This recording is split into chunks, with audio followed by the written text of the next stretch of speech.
Okay, in this video I want to expand on some of my comments around stretching being a skill, with part of that skill being having an awareness of how to load a muscle in 3 planes of motion. Now this is a backup to some of the comments and information I've given in my free ebook, which you can get if you click somewhere below around here. So let's look at the hip flexors, for example.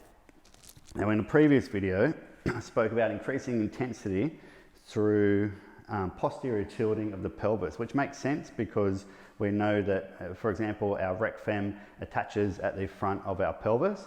So lifting the pelvis is going to give us more load into the muscle. Now let's use rec fem for example. It's probably easiest to stick to one muscle at the moment. Rec fem then also attaches to our tibial tuberosity, so around below the knee. So if we really wanted to get load both ends, we would also have to load, would have to put some flexion into the knee. So extension in the hip, flexion in the knee. So that would give us load both ends into our rec fem. So if I was to posterior tilt, bend the knee, I could obviously apply isometrics to this through pushing my foot into the ground as well. That sort of thing is going to give us our maximum sagittal plane loading. Now we can just apply load to one end of the muscle. We're still going to get a very effective stretch in that regard. So I could keep my knee straight or bent and posterior tilt and still get some solid loading into the muscle at its origin. We can certainly choose to affect one end of the muscle if we decide to do so. Often in something like a rec fem stretch, we tend to just affect the belly, which means we don't get enough load transferred into the tendon. So that's sagittal plane.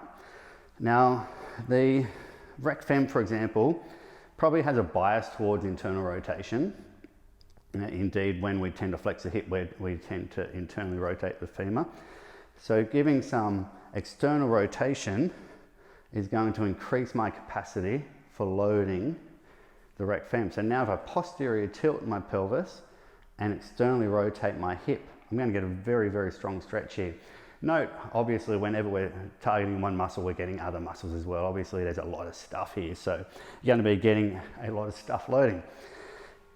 Now, if we think about the attachment points between the rec fem, obviously if we hike the hip or we move the hip away from the knee in the frontal plane, that's going to give us our tensile load as well. So we probably could even look to shift the hip across or hike the hip, and that's going to give us more loading in the frontal plane. So we put these sort of things together. We go a sagittal plane movement, externally rotate the hip and hike the hip. You should feel a very, very strong load in your rec fem here. Obviously we can also look to bring that into this sort of position too, which is pretty gnarly. So what you want to do with this is you want to, any target muscle you're looking at, try and figure out where the muscle origin is and the insertion, and try and just figure out how you can apply these 3 planes of motion to give the most tensile load in all of those directions. If you don't already have access to my 5-part series looking at the most common mistakes trainers make with flexibility training, please click below and I'll see you in the next one.